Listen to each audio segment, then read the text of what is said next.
In our house, we're big fans of Julia Donaldson stories. We also love the illustrations by Axel Scheffler. So I'm going to read to you The Scarecrow's Wedding. So, are you sitting comfortably? Good.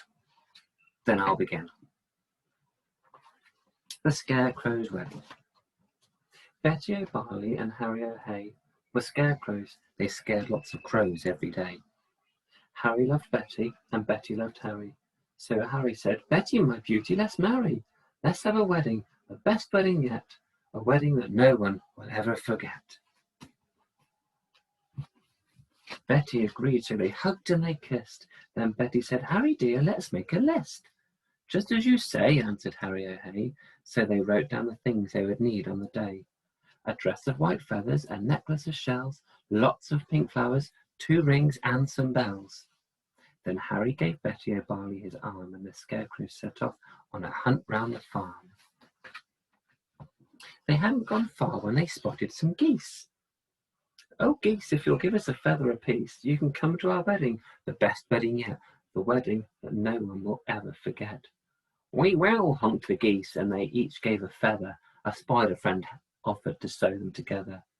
"Hooray!" cried the Scarecrows. They hugged and they kissed, and they hurried back home and crossed dress off their list. Then Harry gave Betty O'Barley his arm, and they set off once more on their hunt round the farm. They hadn't gone far when some cows gathered round, and the bells round their necks made a wonderful sound. Ring-a-ding-ding, ring-a-ding-ding. "Oh, cows, will you please come and make your bells ring for a wonderful wedding, the best wedding yet, the wedding that no one will ever forget?" "Yes," moved the cows, "we can tinkle our bells." Then a crab scuttled up with a necklace of shells. Some mice found 2 rings in a bin. They were certain the rings had once belonged to an old farmhouse curtain. "Hooray!" cried the Scarecrows. They hugged and they kissed. "Pink flowers are the only things left on our list." Then Harry said, "Betty dear, I can find those. Why don't I pick some while you have a doze?" Pink flowers, buzzed the big stripy bee. "I can find you a field of pink flowers. Follow me." So the bee led the way, and they travelled for hours till they came to a field full of pretty pink flowers. Harry stood thinking, "I won't pick them yet. I'll need to find water to keep their stalks wet." "Just follow me," croaked a lumpy old toad. "There's a lovely wet pool at the top of this road." They climbed up the road. It was terribly steep.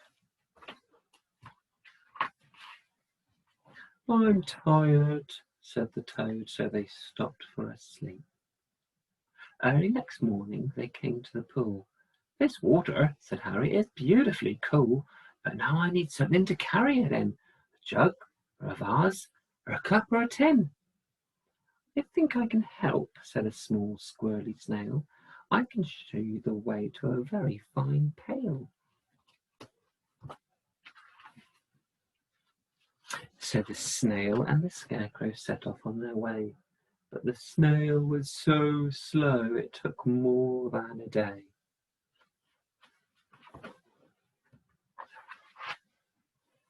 Betty was worried. "What happened to Harry? Where's the Scarecrow I'm planning to marry?" The farmer came by with a frown on his face, and he made a new Scarecrow to take Harry's place.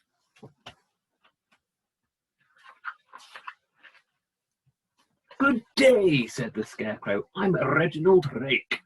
He took Betty's hand and he gave it a shake. "Together," he told her, "we make a fine pair. You're really quite pretty, apart from your hair." Then he jumped in the tractor and told her, "Hop in. I'm a really fast driver. Let's go for a spin." But Betty said, "No, I must wait here for Harry. He is the Scarecrow I'm going to marry.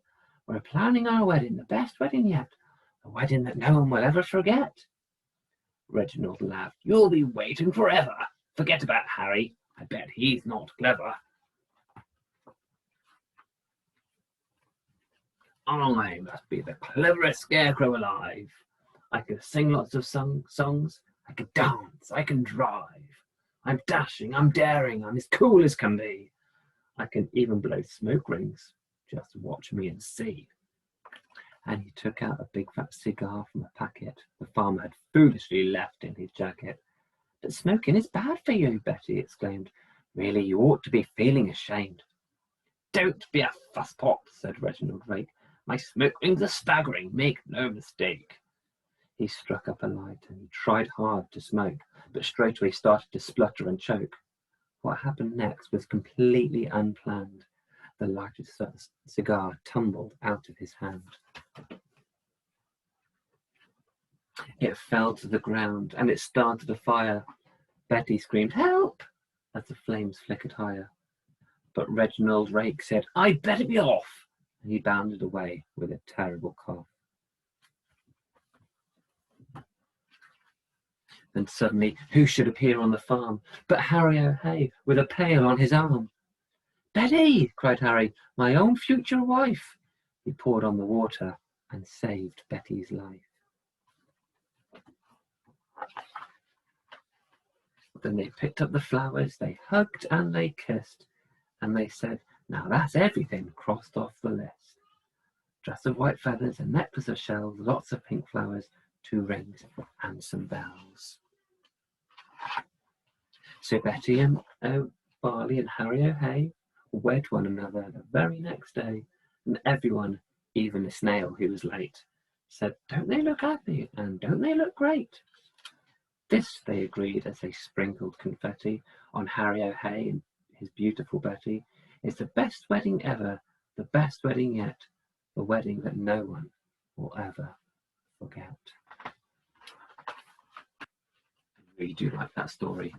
Maybe you'll read it yourself one day.